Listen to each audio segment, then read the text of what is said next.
What's up guys? Happy Valentines. Watch the process of how we built this chessboard and enter to win it at the end by commenting the keyword. Good luck. Alright guys, we're starting off with some pigment from Black Diamond Pigment. We use pink, blood red, and pearl white for this.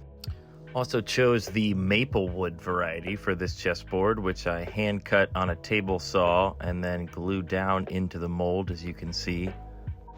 Also using Promise epoxy for this pour, which in my mind is the best epoxy out there, and you can find it in the link in my bio. Really loved how these pigments turned out. Black Diamond always comes with that fire. So here you can see I do a little of a stirring to kind of get a reaction of the three color blend there. And what I'm doing here is I'm putting a weight down so the chessboard actually doesn't float up.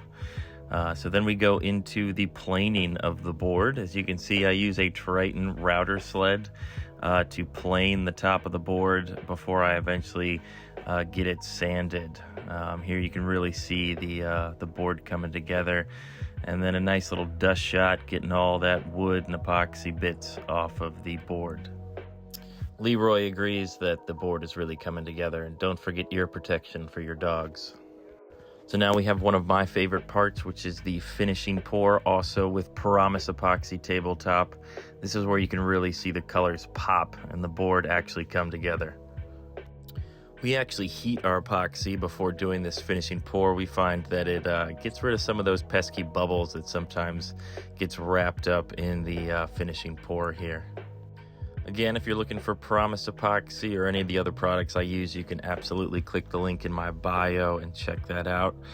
Here I do some finishing on the sides, make sure everything's nice and smooth. After that, I let this cure for about 24 hours, basically one day, and then it comes out looking like this. But what would a board be without some beautiful chess pieces to match? So up next, I used a UV resin printer to print out some matching mica pigment pieces. So I use the same mica pigment that I use in the board for the pieces, and then get those all nice and cured. I did a red and then a white, as you can see here, to match the board. So these take probably about a day to get going. And then up next, you will see the finished product. I appreciate you guys watching. And to win this board, all you have to do is like this video and comment below, Happy Valentine's Day. Thanks so much for watching. Winner will be announced tomorrow at noon.